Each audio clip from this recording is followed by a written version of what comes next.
ಇಡೀ ವಿಜಯಪುರ ಜಿಲ್ಲೆಯಲ್ಲಿ ಕಳೆದ ಜೂನ್ ತಿಂಗಳಿಂದ ಸುಮಾರು 5 ತಿಂಗಳವರೆಗೆ ಬಿಟ್ಟು ಬಿಡದೆ ಮಳೆ ಸುರಿಸಿದ ಪರಿಣಾಮವಾಗಿ ವಿಜಯಪುರ ಜಿಲ್ಲೆಯಲ್ಲಿ ಸಾಕಷ್ಟು ಪ್ರಮಾಣದ ಪ್ರವಾಹದ ಭೀತಿ ಇರಬಹುದು.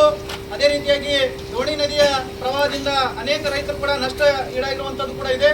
ಇನ್ನು ಕೃಷ್ಣಾ ನದಿಗೆ ಸಂಬಂಧಪಟ್ಟಂತೆ ಆಲಮಟ್ಟಿ ಜಲಾಶಯ ಕೂಡ ಸಂಪೂರ್ಣ ಭರ್ತಿಯಾಗಿ ಆ ಒಂದು ಪ್ರವಾಹದಿಂದ ಕೂಡ ಅನೇಕ ರೈತರಿಗೆ ನಷ್ಟ ಆಗೈತೆ. ಅದೇ ರೀತಿಯಾಗಿ ಭೀಮಾ ನದಿಯ ಮಹಾರಾಷ್ಟ್ರದಲ್ಲಿ ಅತ್ಯಂತ ಹೆಚ್ಚಿನ ಪ್ರಮಾಣದಲ್ಲಿ ಅಂದರೆ ಒಂದೇ ದಿನಕ್ಕೆ 300 ಲಕ್ಷ ಲೀಟರ್ ಕ್ಯೂಸೆಕ್ಸ್ ನೀರನ್ನು ಬಿಟ್ಟಿರುವ ಪರಿಣಾಮವಾಗಿ ವಿಜಯಪುರ ಜಿಲ್ಲೆಯಲ್ಲಿ ಸಾಕಷ್ಟು ನಷ್ಟ ಆಗೈತೆ. ಆದ್ರೆ ಮೊನ್ನೆ ದಿನ ಹಲವಾರು ಮನವಿಗಳ ಕೊಟ್ಟ ನಂತರ ಮಾನ್ಯ ಮುಖ್ಯಮಂತ್ರಿಗಳು ಕೇವಲ ನೆಪ ಮಾತ್ರಕ್ಕೆ ವೈಮಾನಿಕ ಸಮೀಕ್ಷೆ ಅಂತ ಹೇಳಿ ಮೇಲಿಂದ ಮೇಲೆ ಹಾರಿ ಹೋಗ್ಬಿಟ್ರು. ಅದಾಗಿ ಕೂಡ NDRF ಗೈಡ್ಲೈನ್ಸ್ ಪ್ರಕಾರ ಹಾಗೂ ಮಾನ್ಯ ರಾಜ್ಯದ ಸರ್ಕಾರದಿಂದ 8,500 ರೂಪಾಯಿ ಮತ್ತು NDRF ಪ್ರಕಾರ 8,500 ಅಂದರೆ 1 ಹೆಕ್ಟರ್ ಭೂಮಿಗೆ 17,000 ರೂಪಾಯಿ ಪರಿಹಾರ ಕೊಡ್ತೀನಿ ಅಂತ ಹೇಳಿ ಅನೌನ್ಸ್ ಮಾಡ್ತಾರೆ. ಅಂದ್ರೆ ತಾವೆಲ್ಲ ಗಮನ ಹರಿಸಬೇಕು, 1 ಎಕರೆಗೆ ಸುಮಾರು 6,800 ರೂಪಾಯಿ ಮಾತ್ರ ಪರಿಹಾರ ಕೊಡ್ತಾರಂತೆ. 6,800 ರೂಪಾಯಿದಾಗ 1 ಎಕರೆ ಕೃಷಿ ಭೂಮಿಯನ್ನು ಇವತ್ತಿನ ಆಧುನಿಕ ಜಗತ್ತಿನಲ್ಲಿ ಇಂಥ ತುಟ್ಟಿ ಜಗತ್ತಿನಲ್ಲಿ ಮಾಡಕ್ಕೆ ಸಾಧ್ಯ ಐತೆ ಅನ್ನೋದು ಒಂದು ಪ್ರಶ್ನೆ ಆಗಿದೆ.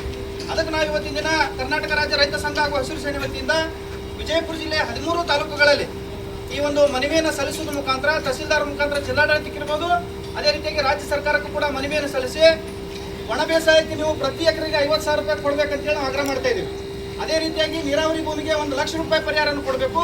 ಇನ್ನು ಬಹುವಾರ್ಷಿಕ ಬೆಳೆಗಳಿಗೆ 2 ಲಕ್ಷ ರೂಪಾಯಿ ಪರಿಹಾರವನ್ನು ಕೊಡಬೇಕಂತೇಳಿ ಈ ಸಂದರ್ಭದಲ್ಲಿ ಕರ್ನಾಟಕ ರಾಜ್ಯ ರೈತ ಸಂಘ ಹಾಗೂ ಹಸಿರು ಸೇನೆ ಪರವಾಗಿ ಒಂದು ಮನವಿಯನ್ನು ಮಾನ್ಯ ತಹಸೀಲ್ದಾರ್ ಮೂಲಕ ಜಿಲ್ಲಾಡಳಿತಕ್ಕೆ ಹಾಗೂ ಸಂಬಂಧಿಸಿದ ಕೃಷಿ ಇಲಾಖೆ ಇರ್ಬೋದು, ತೋಟಗಾರಿಕಾ ಇಲಾಖೆ ಇರ್ಬೋದು ಮತ್ತು ರಾಜ್ಯಾಡಳಿತಕ್ಕೆ ಕಳಿಸ್ಬೇಕಂತೇಳಿ ಇವತ್ತಿನ ದಿನ ಮನವಿ ಸಲ್ಲಿಸಕ್ಕೆ ಬಂದಿದ್ದೀವಿ.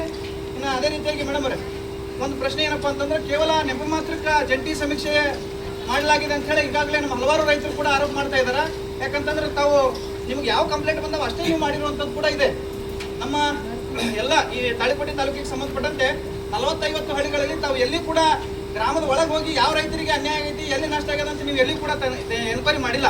ಕೇವಲ ನೀವು ಏನಾದ್ರು ರೋಡ್ ಮೇಲೆ ನಿಂತು ಅಥವಾ ಆಫೀಸ್ನಾಗ ಕುಂತು ಈ ರೈತರಿಗೆ ಅನ್ಯಾಯ ಆಗ್ಯದ ಅಂತ ಹೇಳಿ ಏನಾದ್ರು ಪರಿಹಾರನ ಅಂದಾಜು ಪಟ್ಟಿಯಲ್ಲಿ ನೀವು ಮಾಡಿ ಕಳಿಸಿರೋದು. ಅಂದ್ರೆ ಕೇವಲ ಇದೊಂದೇ ತಾಲೂಕಲ್ಲ, 13 ತಾಲೂಕುಗಳಲ್ಲಿ ಇದೇ ರೀತಿ ಆಗಿರೋದು ನಾವು ನೋಡ್ಬೋದಾಗಿದೆ. ನಿನ್ನೆ ದಿನ ಮುದ್ದಿಬೇಳ ತಾಲೂಕಿನಲ್ಲಿ ಮಾನ್ಯ ತಹಸೀಲ್ದಾರ್ ಸಾಹೇಬರು ಮೇಡಮ್ ಅವ್ರು ಹೇಳಿದಾರ 34 ಹೆಕ್ಟರ್ ಅಷ್ಟೇ ಲಾಸ್ ಆಗ್ಯದ ಅಂತ ಕೊಟ್ಟಾರ. ಇಷ್ಟು ಎಂದೂ ಕಂಡರಿಯದಂಥ ಮಳೆಯಿಂದಾಗಿ ಈಗಾಗಲೇ ನಾವು ಪ್ರತಿಯೊಂದು ರೈತರು ಕೂಡ ನಷ್ಟ ಅನುಭವಿಸುವಂಥದ್ದಾಗಿದೆ. ಕೇವಲ ಬೆಳೆ ಚಂದ ಕಂಡ್ರು ಕೂಡ ಹುಡುಕಿರುವಂಥ ಬೇರುಗಳು ಕೊಳತು ಹೋಗಿ ಯಾವುದೇ ಬೆಳೆ ಬರಲಾರ್ದಂಥ ಪರಿಸ್ಥಿತಿ ನಿರ್ಮಾಣ ಆಗುತ್ತೆ. 34 ಹೆಕ್ಟರ್ ಇಡೀ ತಾಲೂಕಿನಾದ್ಯಂತ ಕೇವಲ 34 ಹೆಕ್ಟರ್ ಲಾಸ್ ಆಗಕ್ಕೆ ಸಾಧ್ಯತೆನು ಅದು ಕೂಡ ಮನಗಂಡು ತಾವೇನದ ನಾವು ಆಗ್ರಹ ಮಾಡ್ತಾ ಇದ್ದೀವಿ. ವಿಜಯಪುರ ಜಿಲ್ಲೆಯ ಎಲ್ಲ ತಾಲೂಕಿನ ಎಲ್ಲ ರೈತರಿಗೂ ಯಾವುದೇ ನೀವು ಜಂಟಿ ಸಮೀಕ್ಷೆ ನೆಪದಲ್ಲಿ ಸಮಯ ಹಾಳು ಮಾಡೋದು ಬೇಡ, ವೈಮಾನಿಕ ಸಮೀಕ್ಷೆ ಮಾಡೋದು ಬೇಡ.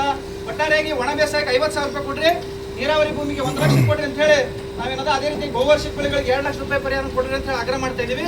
ಅದ್ರ ಜೊತೆಗೆ ಫಸಲ್ ಬಿಮಾ ಯೋಜನೆಯಲ್ಲಿ ಸಾಕಷ್ಟು ಅವ್ಯವಹಾರಗಳನ್ನು ಪ್ರತಿ ವರ್ಷ ಕೇಳ್ತಾ ಬಂದಿದ್ದೀವಿ. ಮೇಡಮ್ ತಮ್ಮ ಗಮನಕ್ಕೆ ಇರಬೇಕು, ವಿಜಯಪುರ ಜಿಲ್ಲೆಯ ದೇವರಪುರಿಗೆ ತಾಲೂಕಿನಲ್ಲಿ ಕಳೆದ ವರ್ಷ ಕೋರವಾರ ಗ್ರಾಮದಲ್ಲಿ ಒಬ್ಬ 21 ವರ್ಷದ ಹುಡುಗ ರೈತರಿಗೆ ಬರಬೇಕಾದಂಥ ಮಧ್ಯಂತರ ವಿಮೆಯನ್ನ ತನ್ನ ವೈಯಕ್ತಿಕ ಹಣ ಖಾತೆಗೆ ಹಾಕೊಂಡಿದ್ದು ಕೂಡ ನಾವು ನೋಡಿವಿ.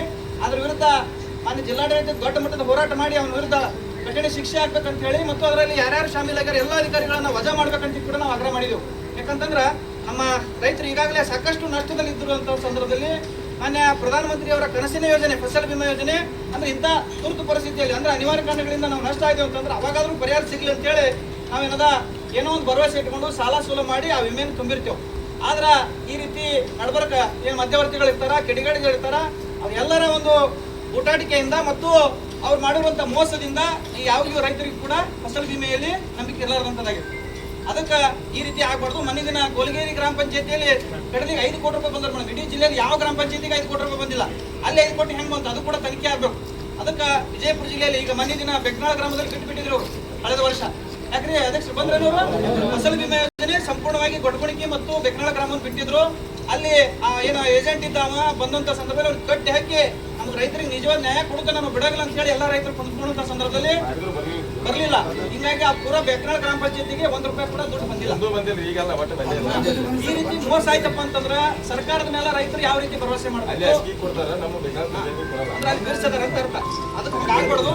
ಮೇಡಮ್ ದಯವಿಟ್ಟು ಈ ಮನವಿಗೆ ತಾವು ಸ್ಪಂದನೆ ಮಾಡಿ ಮನೆ ಜಿಲ್ಲಾಡಳಿತಕ್ಕೆ ಇರ್ಬೋದು, ರಾಜ್ಯ ಸರ್ಕಾರಕ್ಕೆ ಕೇಳಿದಂತ ಮುಖ್ಯಮಂತ್ರಿಗಳಿಗೆ, ಜಿಲ್ಲಾಧಿಕಾರಿಗಳಿಗೆ, ಜೆಡಿ ಅವರಿಗೆ ಮತ್ತು ಹಾರ್ಟಿಕಲ್ಚರ್ ಡಿ ಅವರಿಗೆ ಈ ಮನವಿಯನ್ನು ಕಳಿಸ್ಬೇಕು.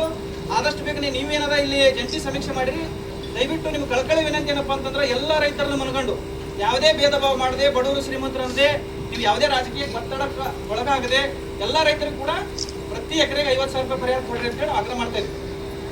ನಾನು ಮನವಿಯನ್ನು ಓದ್ಕೊಡ್ತೇನೆ ಮೇಡಮ್. ಮಾನ್ಯ ತಹಸೀಲ್ದಾರರು, ತಾಲೂಕಾ ದಂಡಾಧಿಕಾರಿಗಳ ಕಚೇರಿ, ತಾಳಿಕೋಟೆ.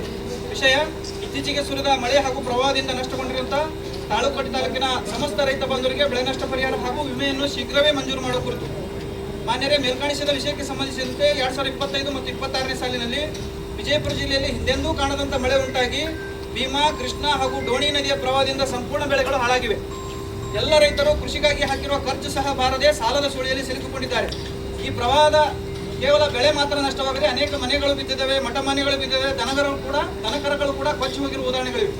ಇದನ್ನೆಲ್ಲ ಮನಗೊಂಡು ಜಂಟಿ ಸಮೀಕ್ಷೆ, ವೈಮಾನಿಕ ಸಮೀಕ್ಷೆ ಎಂದು ಸುಖ ಸುಮ್ಮನೆ ಸಮಯ ಹಾಳು ಮಾಡದೆ ತಾಳಿಕೋಟೆ ತಾಲೂಕಿನ ಸಮಸ್ತ ರೈತ ಬಾಂಧವರಿಗೆ 1 ಎಕರೆ ಒಣ ಬೇಸಾಯಕ್ಕೆ 50,000 ರೂಪಾಯಿ, ನೀರಾವರಿಗೆ 1 ಲಕ್ಷ ರೂಪಾಯಿ ಹಾಗೂ ಬಹುವಾರ್ಷಿಕ ಬೆಳೆಗಳಿಗೆ 2 ಲಕ್ಷ ರೂಪಾಯಿ ಪರಿಹಾರ ನೀಡಬೇಕು. ಇಲ್ಲವಾದಲ್ಲಿ ವಿಜಯಪುರ ಜಿಲ್ಲೆಯ 13 ತಾಲೂಕಿನ ತಹಸೀಲ್ದಾರ್ ಕಚೇರಿ ಮುಂದೆ ಹೋರಾಟ ಮಾಡಲಾಗುವುದು. ಮನೆಗೆ ಜಿಲ್ಲಾಧಿಕಾರಿಗಳ ಕಚೇರಿ ಮುಂದೆ ಸಾವಿರಾರು ಸಂಖ್ಯೆಯಲ್ಲಿ ಇಡೀ ಜಿಲ್ಲೆಯ ರೈತ ಬಾಂಧವರು ಕೂಡಿಕೊಂಡು ಉಗ್ರವಾದ ಹೋರಾಟ ಮಾಡಲಾಗುವುದೆಂದು ಈ ಸಂದರ್ಭದಲ್ಲಿ ಎಚ್ಚರಿಸ್ತಾ ಇದ್ದೇವೆ. ಸಮೀಕ್ಷೆ ಹೆಸರಲ್ಲಿ ಕೆಲವೊಂದು ಬೆಳೆಗಳನ್ನು ಕೈಬಿಡದೆ ಎಲ್ಲ ಕೃಷಿ ಹಾಗೂ ತೋಟಗಾರಿಕಾ ಬೆಳೆಗಳಿಗೆ ಪರಿಹಾರ ನೀಡಬೇಕು ಹಾಗೂ ಫಸಲ್ ವಿಮೆ ಯೋಜನೆಯನ್ನ ಈ ವರ್ಷ ಪೂರ್ತಿ ಪ್ರಮಾಣದಲ್ಲಿ ಕೊಡಬೇಕೆಂದು ಈ ಮೂಲಕ ರಾಜ್ಯ ಸರ್ಕಾರಕ್ಕೆ ಒತ್ತಾಯ ಮಾಡುತ್ತಿದ್ದೇವೆ. ಇಷ್ಟು